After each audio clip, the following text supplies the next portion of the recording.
Untuk Ya, karyawan ini haknya itu berarti meliputi apa aja nih Pak? Wah, nah mungkin bisa dijelaskan seperti mungkin gaji atau tunjangan atau hal yang lain seperti hari libur begitu? iya.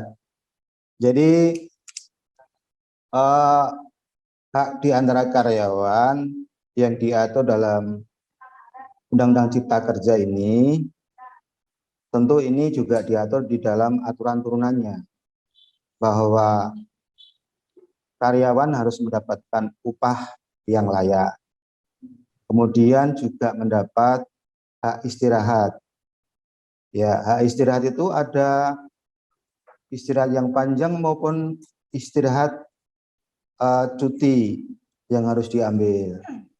Ya, istirahat panjang diantaranya mungkin istri melahirkan, atau istri keguguran, atau mereka beribadah. Itu diatur di uh, PP 36 tentang pengupahan. Baik. Kemudian ya PP 36 tentang pengupahan. Kemudian bahwa di PP 36 itu juga ada perlindungannya tentang hak-hak karyawan yang diberikan oleh perusahaan tadi. Contoh misalkan, ya pekerja itu harus diatur waktu kerjanya.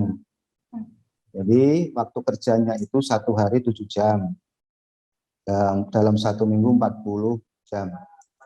Kemudian upahnya juga diatur. Ya, kemudian kelebihan jam kerjanya itu menjadi upah lembur, itu juga diatur. Kemudian manakala berhalangan untuk tidak bekerja, upah harus dibayar. Itu juga diatur.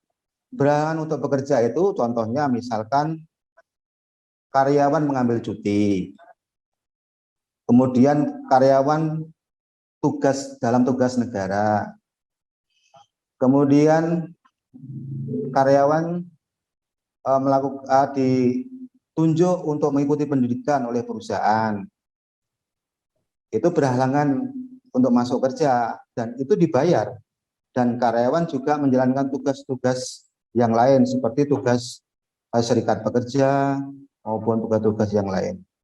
Terasa itu Mbak? Baik. Jadi kan tadi memang ada hak yang diterima dari seorang karyawan ini termasuk halnya upah atau gaji nih ya Pak Wahono ya. Misalnya kalau jika gaji ini tidak sesuai dengan kontrak atau mungkin tidak sesuai dengan UMR daerahnya begitu. Menurut Pak Wahono selaku praktisi hukum ini, apakah ini diperbolehkan ketika memang gajinya ini tidak sesuai dengan kontrak pekerjaan? Iya, bahwa ketika gaji itu tidak sesuai kontrak, jadi itu ada satu peristiwa hukum ya. Di dalam penandatanganan kontrak kerja atau perjanjian kerja dalam waktu tertentu, itu pasti tentu harus minimal memuat itu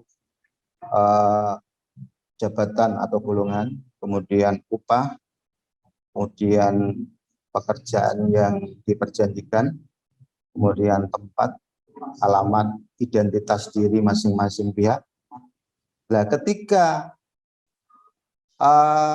upah atau gaji tidak sesuai dengan apa yang tertera di perjanjian kontrak, ini ada pelanggaran terhadap ketentuan peraturan perundang-undangan.